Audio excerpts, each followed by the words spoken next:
The real estate market in Queensland operates differently to the rest of the country in a number of ways. For starters, vendors and their agents are required to disclose very little to buyers about a property they're selling.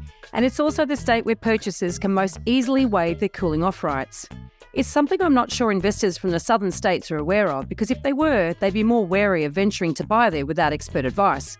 But that's another area of difference. It's the easiest state to get a Class 1 real estate licence in, and buyers agents in particular need zero experience before being allowed to set up business there.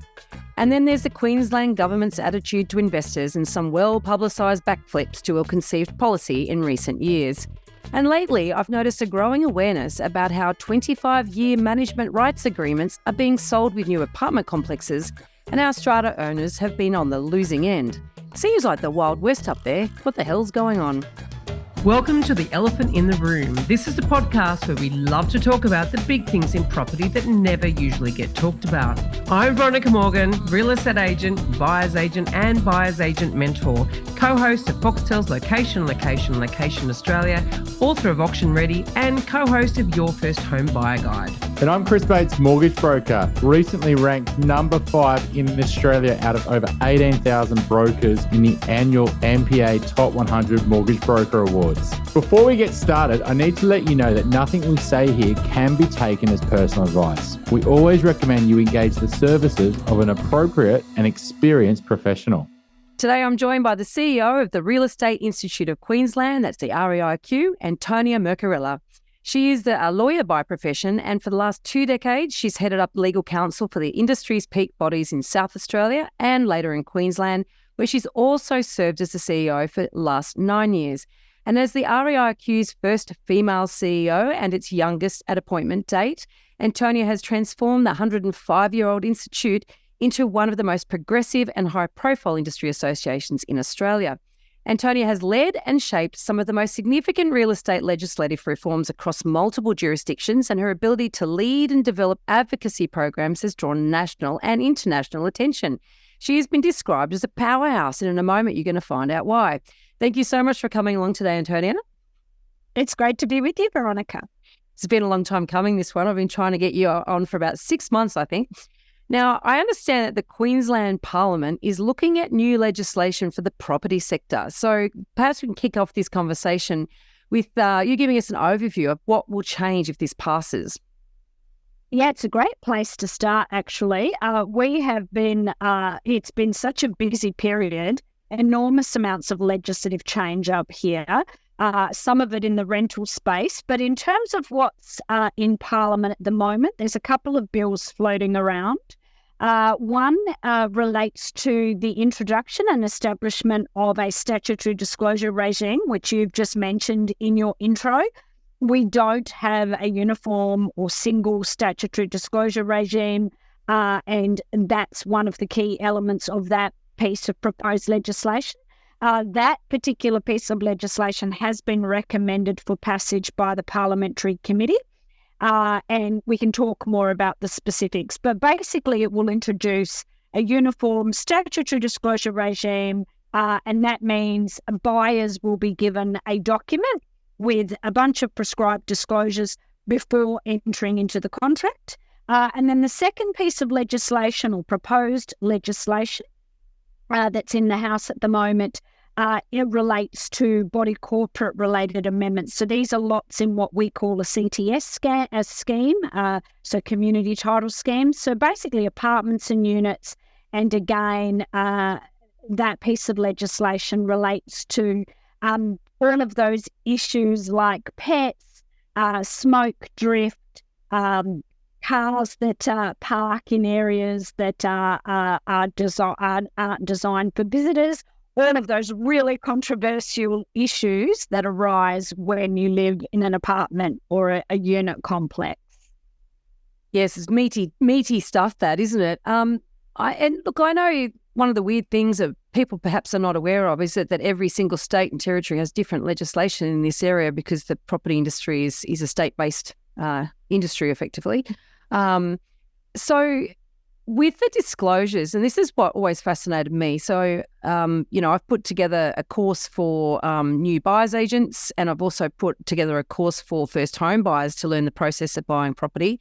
and my co-founder of that Home Buyer Academy is a Queensland or Brisbane-based buyer's agent. So we've gone through the legislation and as it pertains to buying property across the country, and I was absolutely shocked when I discovered how little it is currently that that buyers have as a right to request, and if not, they have to know all the questions to ask and where to get the information before they can make a wise decision, if you like, or a eyes wide open decision.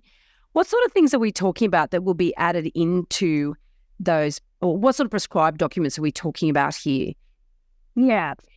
So I think that's right. I think people often misunderstand and assume that property transactions are governed by national uniform legislation, but you're quite right. It varies across the jurisdictions, and I think I certainly was surprised when I moved up here to discover that there's very little pre-contract disclosure that's required. And of course, you can always ask for certain disclosures to be made, but usually the way it works up here is that you'll enter into a contract. And then, of course, your solicitor, who's responsible for the conveyancing process, will certainly recommend certain searches. But, of course, the reality is by that stage, you've already entered into the contract. And so it may be too late. Even if those searches reveal something that is materially significant, your rights to terminate may be limited. What we've done as a peak body, Veronica, is in our standard contract, which is endorsed by the Queensland Law Society, we've created a series of vendor warranties. That's all in the fine print at the back. And depending on what that particular matter is, so for example, if a vendor hasn't disclosed something that our contract says that they should have, it does potentially give rise to termination rights, or it gives rise to damages.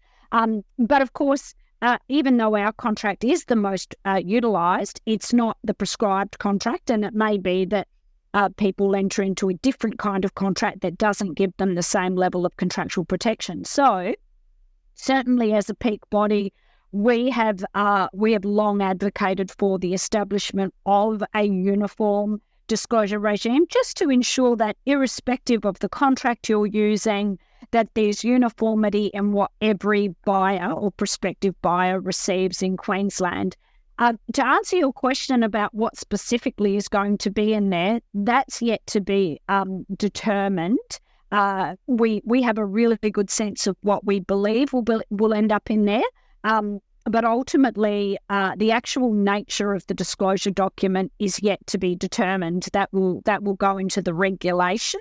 But what will happen is there'll be a statutory framework that allows that to happen.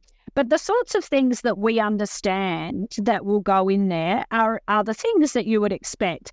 It'll be a copy of the certificate of title. So that's going to tell you certain information about the property, its legal description. It's going to let you know, for example, if there's a caveat lodged on there, if there are any registered interests that are of concern. Unregistered statutory encumbrances, unregistered encumbrances is something that we understand will also need to be disclosed. Contaminated land will need to be potentially disclosed. Again, this is all subject yet to finalisation. And then, of course, you'll have things in there, as you would expect, around safety switches, smoke alarms, any neighbourhood dispute. So this is in relation to fences and trees, and Positive plan by any chance?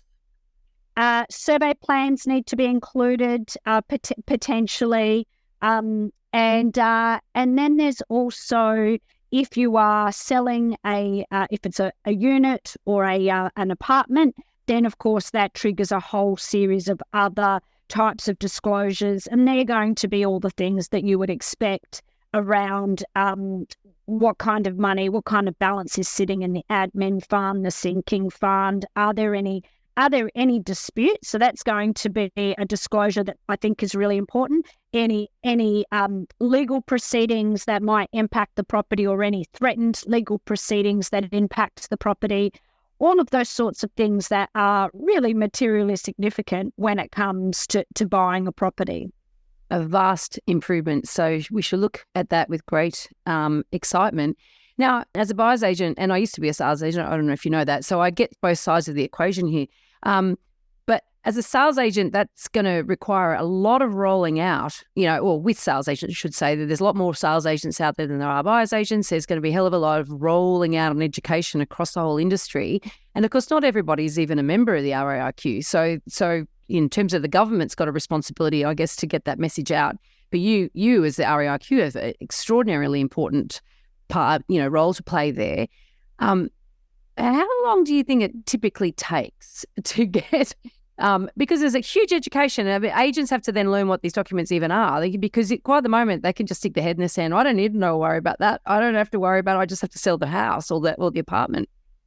It's absolutely going to be, I think, a really fundamental shift. I appreciate that people listening to this podcast in other jurisdictions probably won't understand its significance if you've been accustomed to having to prepare this. But for Queensland, it will be quite different. Certainly, I think as the peak body, we'll have a really instrumental role to play. Whenever there's legislative change, we're always, that impacts real estate practitioners, we are always the first organisation to step up. It'd be nice, something that's not well understood is that we receive absolutely $0 in funding from the state government or from any government for that matter. And again, we have spent countless amounts of money over the years educating the real estate sector on legislative change. And we do that because we take that role really seriously. And look, we've always taken the position as well that we're actually going to train every single real estate professional, whether they're a member or not. We think that's really important. Obviously, we would prefer that real estate professionals make the choice to be a member of ours, but we don't shut the door on non-members, Veronica, because at the end of the day, it's in our best interests as the peak body to ensure that every single real estate professional out there is doing the right thing and is compliant. So we understand that there'll be a transitional period. So once that bill is passed, it won't commence immediately. I think we'll probably see that they'll provide, I would expect, a run-up period of around 12 months, I think. And that's something that both we've asked for, and I know that also Queensland Law Society has asked for the same thing, because you can appreciate that there is a lot of work that is required and lots of training that is required to ensure that when the new legislation starts, that everybody actually knows what they're doing. Yeah, a huge amount.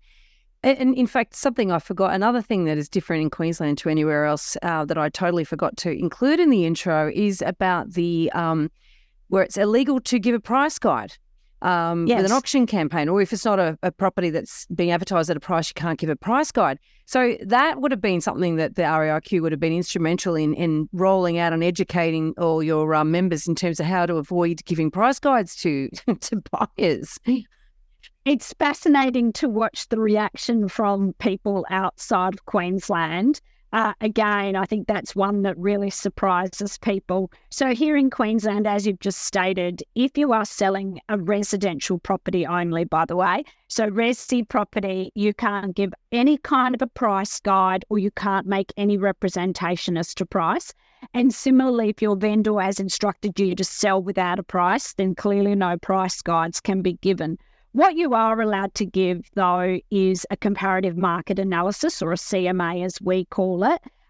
So that's permissible provided that your vendor gives consent to that. But again, that's something that often surprises people who are from interstate. Surprisingly, though, here in Queensland, even before the Property Occupations Act started in 2014, it's kind of always been the way that Queensland has operated, that as a general rule up here, if I think about when I moved here in 2011, I think it was something that I noticed, that it was very unusual to see an auction with any kind of a price attached. So again, it's one of those things that is a bit of a quirky Queensland thing. Now, talk about quirky Queensland things. The Queensland government has been the poster child for trying to get through a number of investor unfriendly legislation since COVID, really. And you and a number of other lobbyists have really succeeded in getting into backflip on a number of these policies. Why do you think they go half-cocked? In the first place? I mean, it does seem like it really does seem like they shoot first and then ask questions later. I mean, A, congratulations on some pretty good changes there, but B, why? What is the deal? I wish I knew how to answer that. So we've had I think it is frustrating. There's no doubt about it. And it's great when we do manage to affect a backflip, to use your words. But goodness me, the time and effort and energy that gets invested into that is it's pretty serious. I don't know. I think sometimes what happens is that investors are perceived in a certain way, I would say.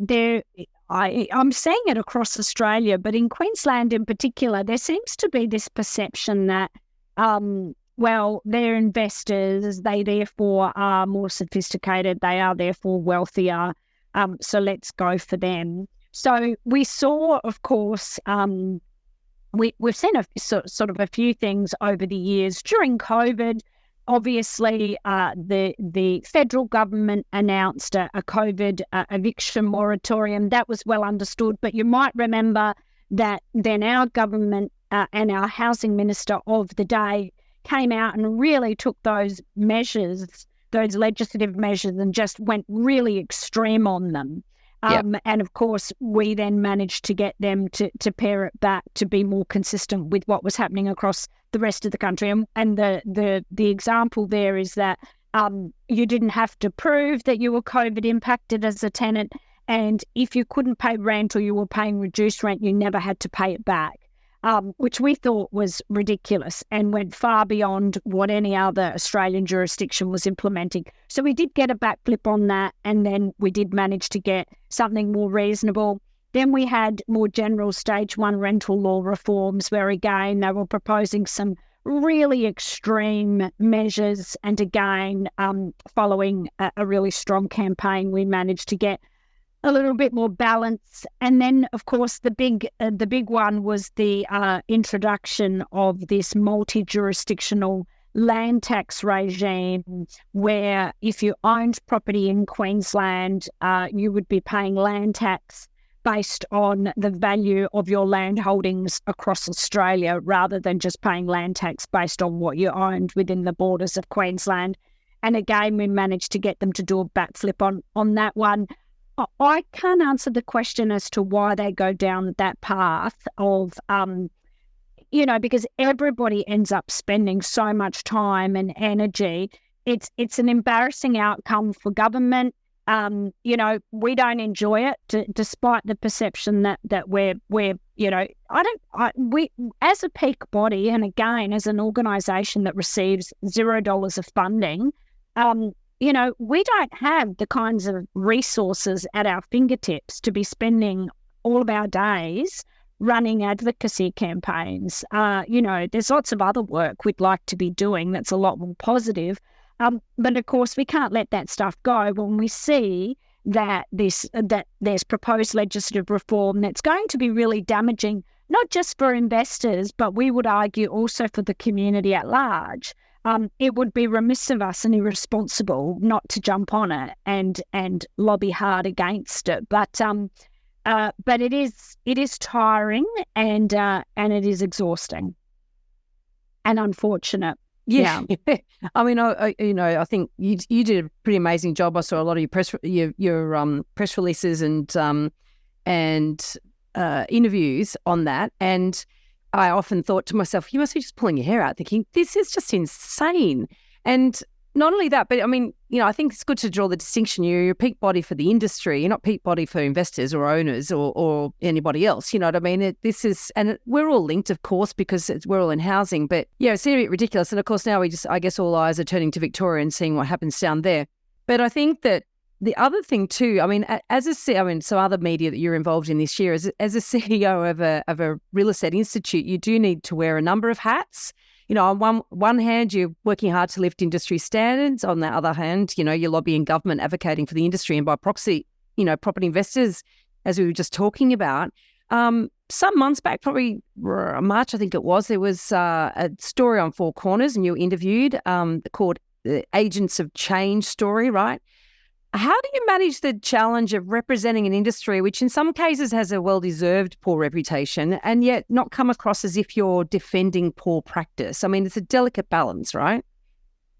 Yeah, I think it's such an important question, and thank you for pointing out. I think often there's a misunderstanding of our role and that we are pro-investor and therefore anti-tenant or pro-vendor and not pro. Like, at the end of the day, we are the peak body. What we're fighting for are the right statutory and regulatory settings to enable everyone who's involved in a real estate transaction to do that as efficiently and seamlessly and painlessly as possible.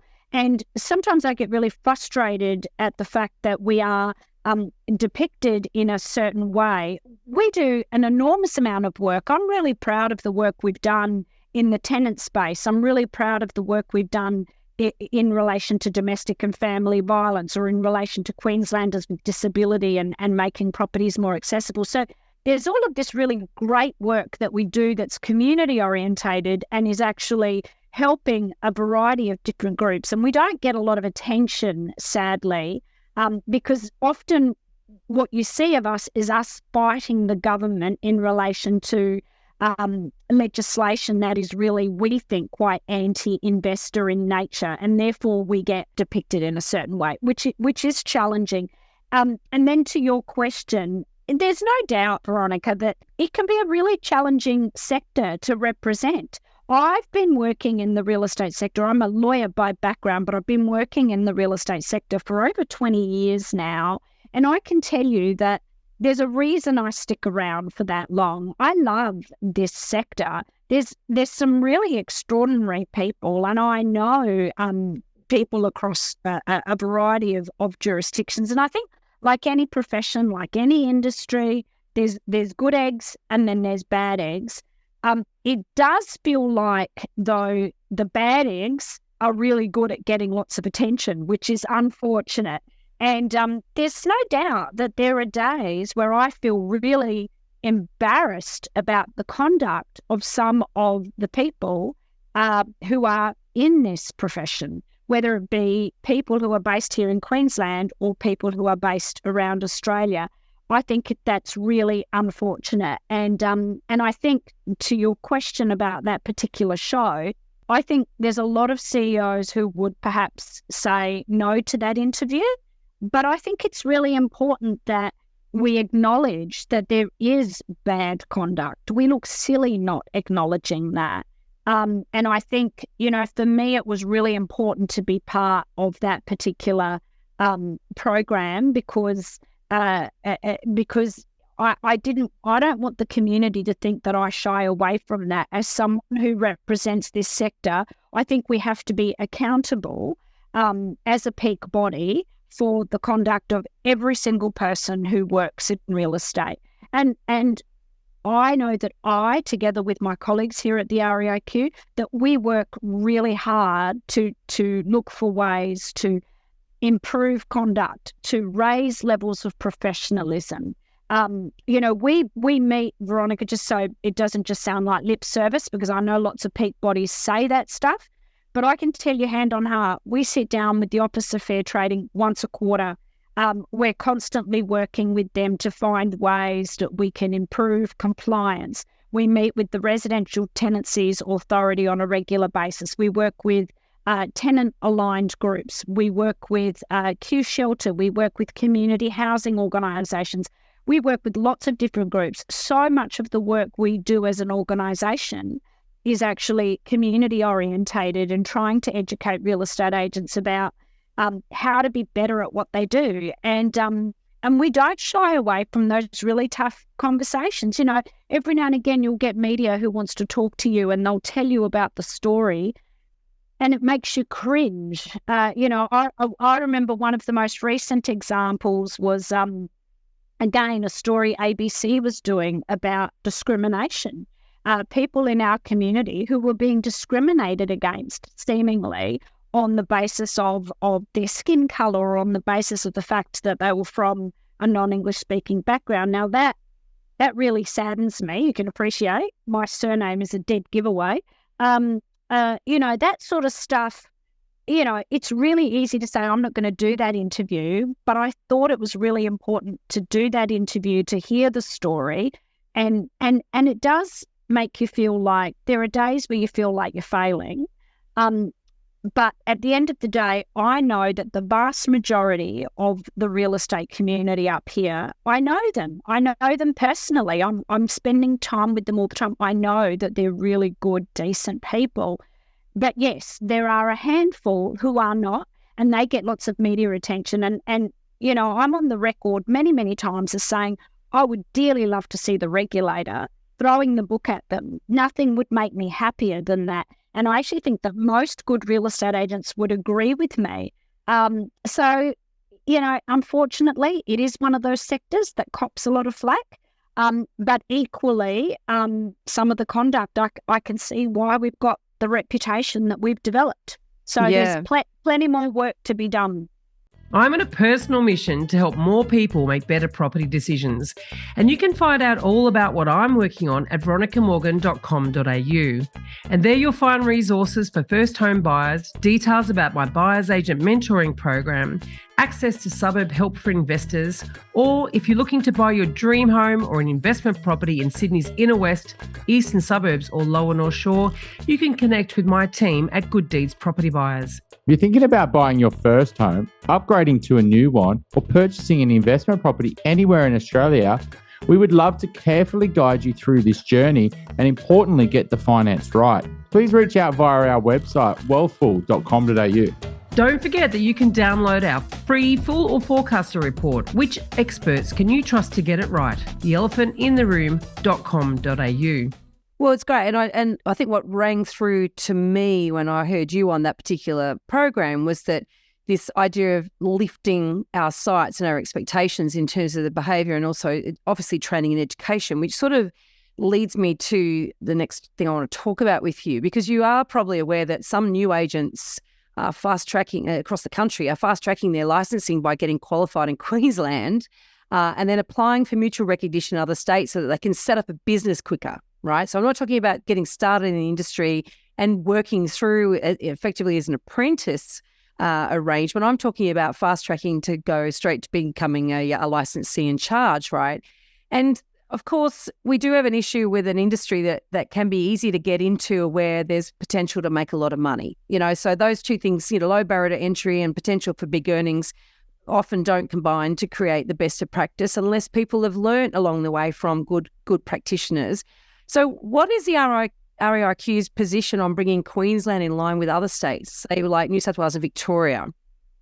Yeah, so it's really interesting because we actually saw a lift in the educational standards here in Queensland. I think what the issue is, there's a few issues.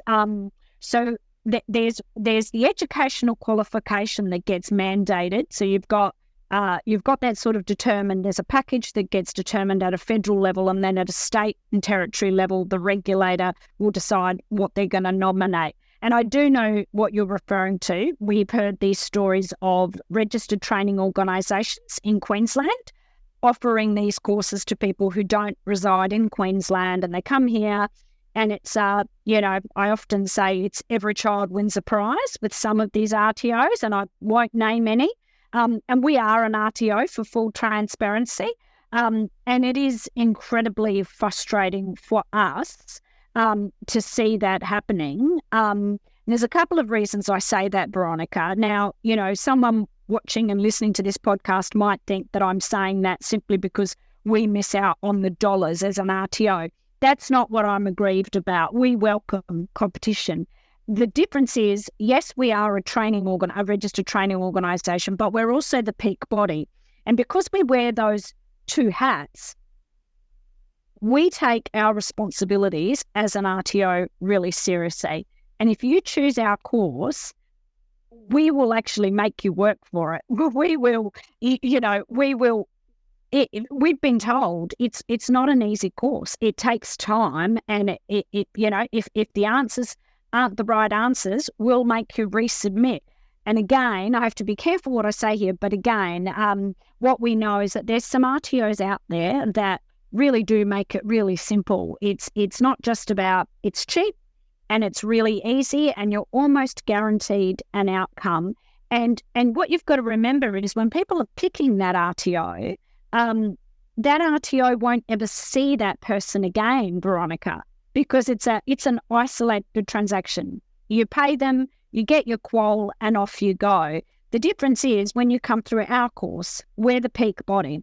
We actually want you to succeed, and we want to make sure that we're training you and setting you up for success.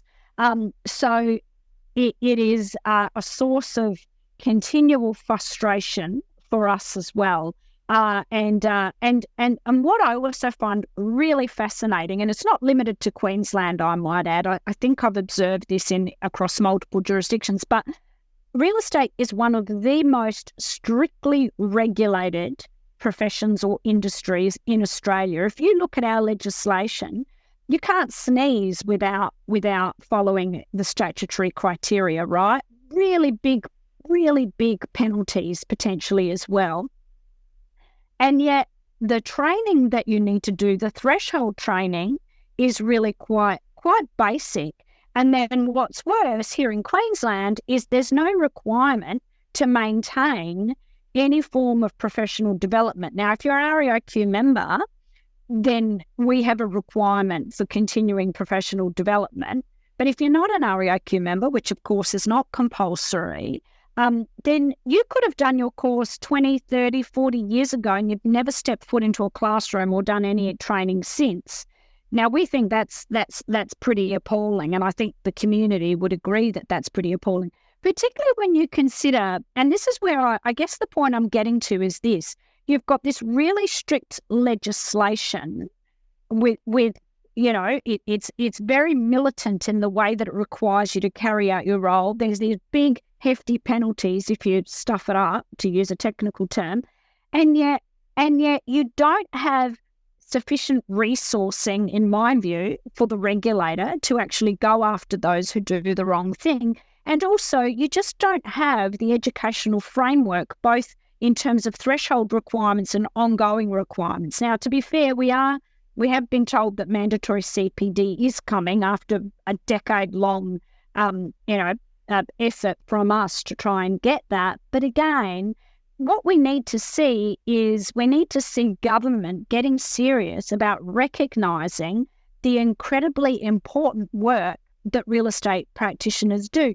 Keep in mind that real estate agents they owe a fiduciary obligation to their clients. Now, that puts them in the same category as a lawyer and their clients and a medical practitioner and their clients. That's pretty extraordinary stuff.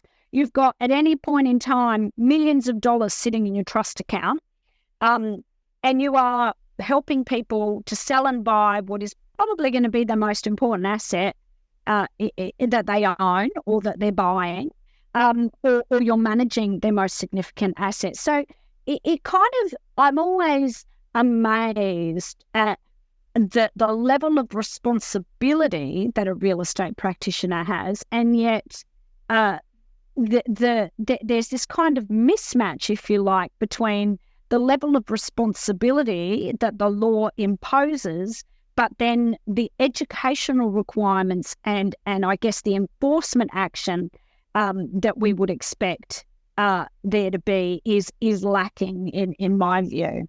I 100% agree, and it's the same in every state that I've had any involvement with. And say New South Wales, for argument's sake, we've got compulsory CPD, but we've still got that problem with the low barrier to entry. I mean, we do have some minimum work experience, if you like, before you can become a Class 1 licensee and run your own agency.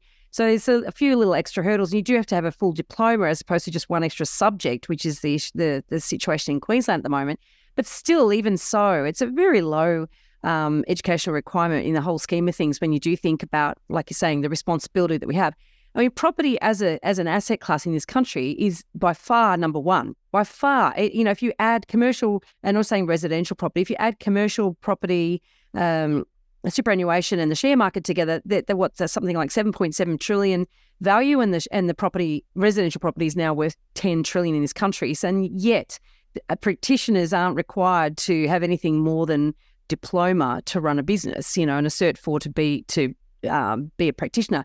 So I 100% agree. REIV is a bit the same as you guys. In Victoria, it's only members who need to do CPD points, and there's no other state or territory in this country, ACT accepting, that is required to do, ongoing education. So I'm glad to hear that it's a bugbear for you. It's a massive bugbear for us, huge.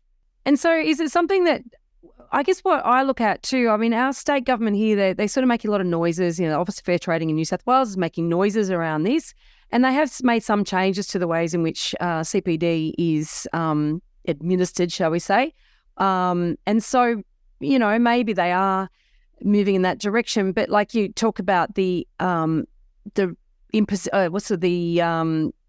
enforcement of regulations or the enforcement of legislation is very, it sort of flares up every now and then when there's some media stories that point the finger at these things.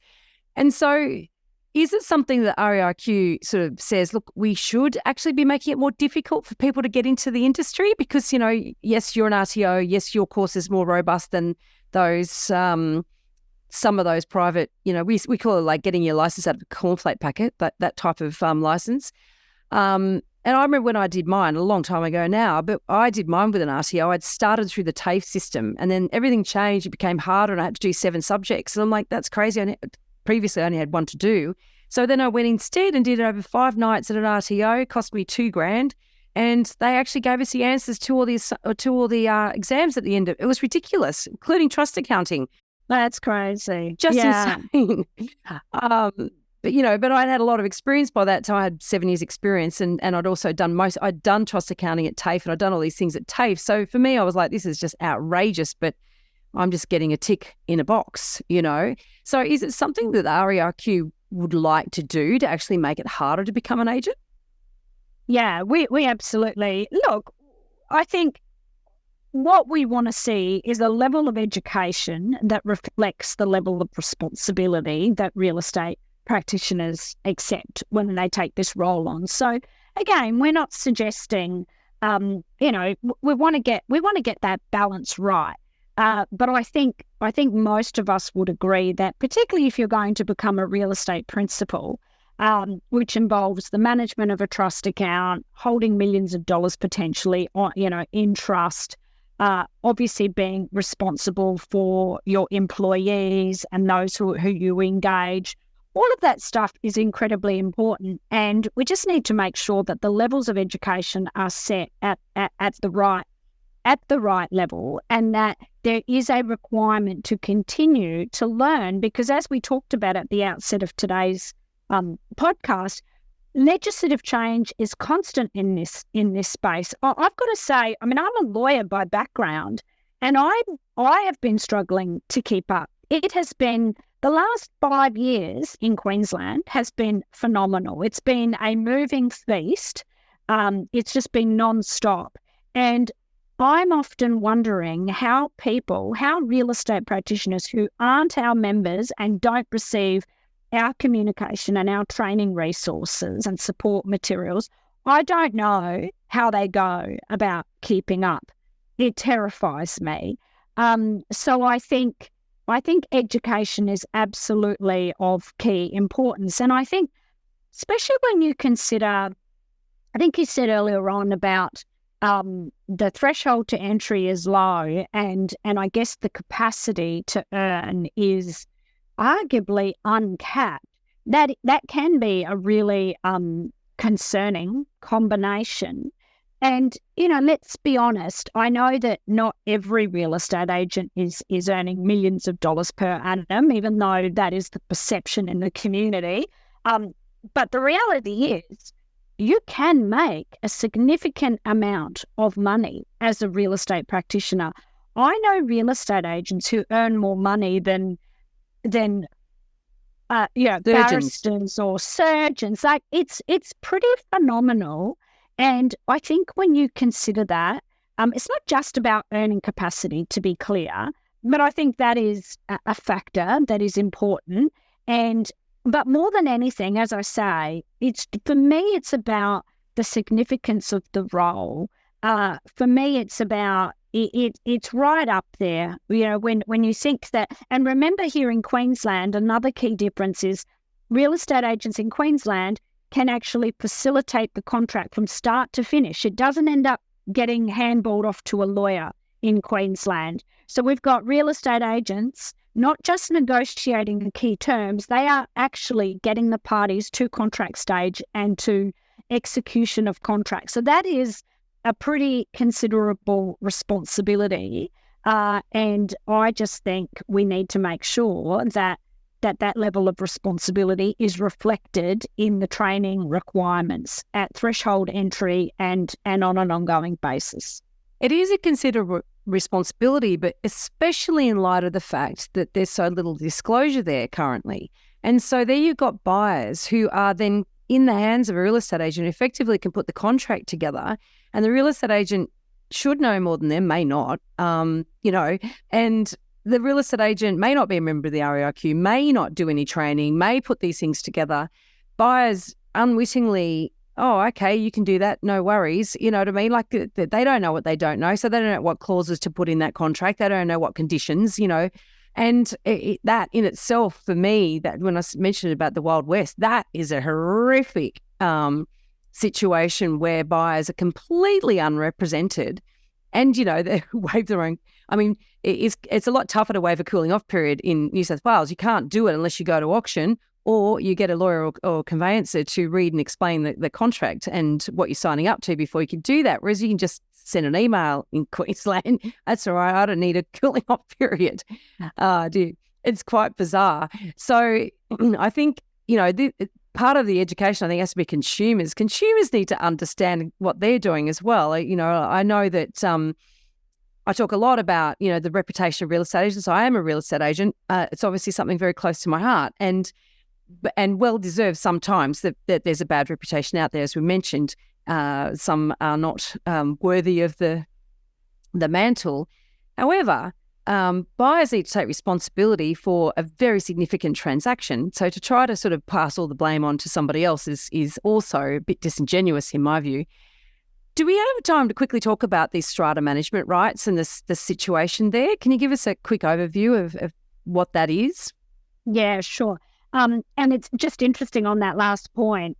We spend a lot of time doing education for the community about buyers' rights.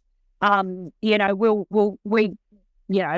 various points over the years, we've had sort of weekly spots on radio stations and weekly spots in print media, and a lot of that is around educating buyers about these are the things you need to consider before you enter into a contract. But yes, to your point, I think also sometimes buyers don't understand that if the real estate agent is acting for the vendor, that it's their job to act for the vendor. And I think sometimes buyers assume that somehow the agent will also be responsible for looking after their best interests. Now, of course, there's consumer law protection that extends to the buyer, but ultimately the agent, if they're acting for the vendor, is looking after their client's best interests. And of course, we have seen, I'm not going to say that we've got an even number of buyers agents versus sales agents, but I will say that we have seen a sort of a fairly significant increase in the number of buyers agents here in Queensland. So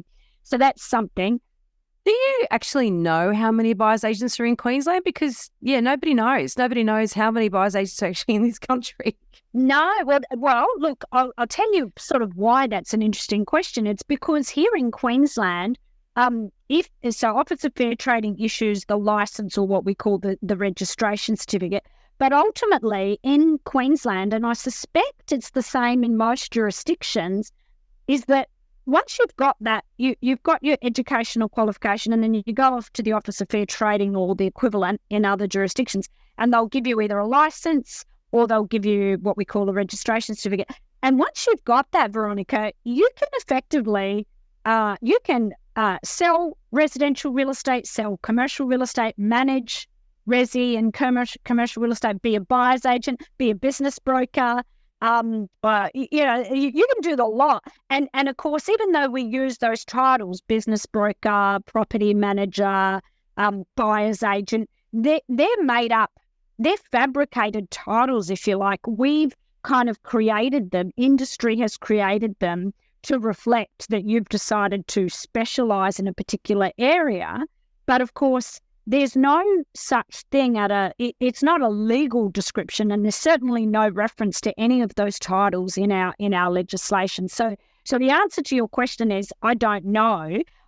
We know that there's a certain number of buyers agents in Queensland who will very proudly tell you they do nothing other than act for buyers. They won't do any sales work.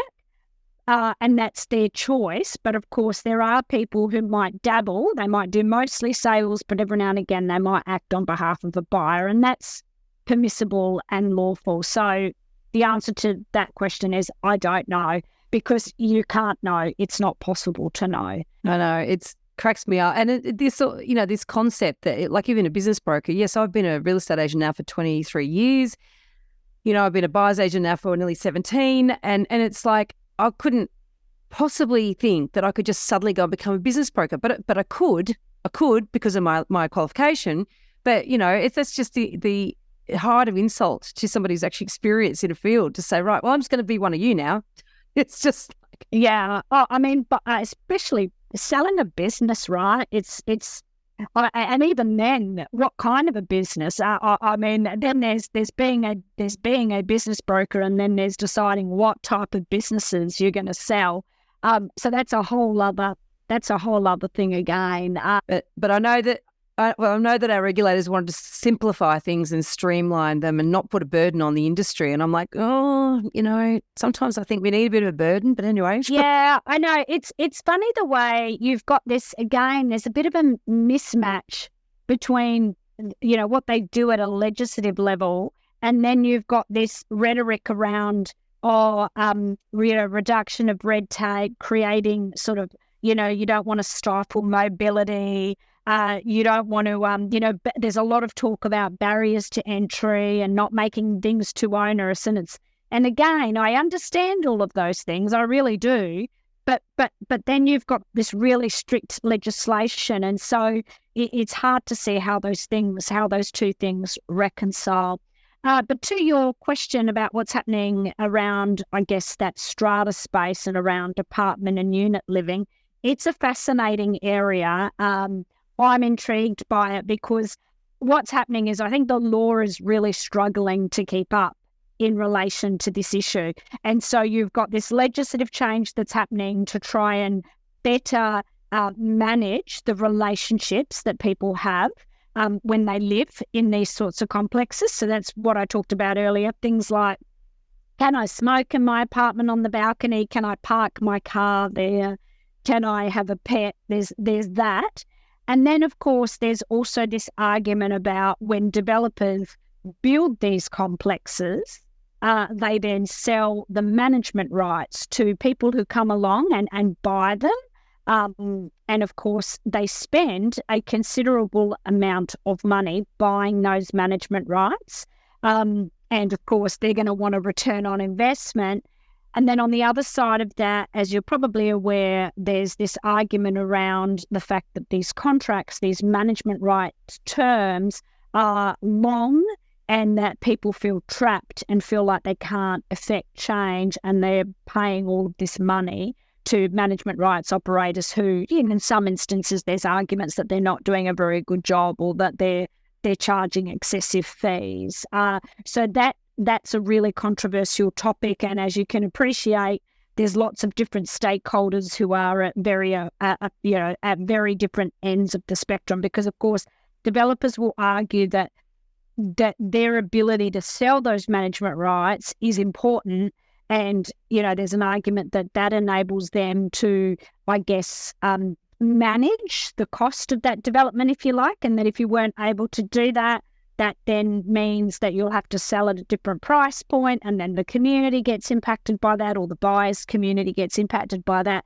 But then at the other end, you've got people who live in those complexes feeling like they're stuck in a relationship with these management rights providers who may not have, it's important to understand, just like we've talked about today in terms of educational qualifications, sometimes these are people who might say, well, what can we do with our lives? Let's go spend some money and buy management rights.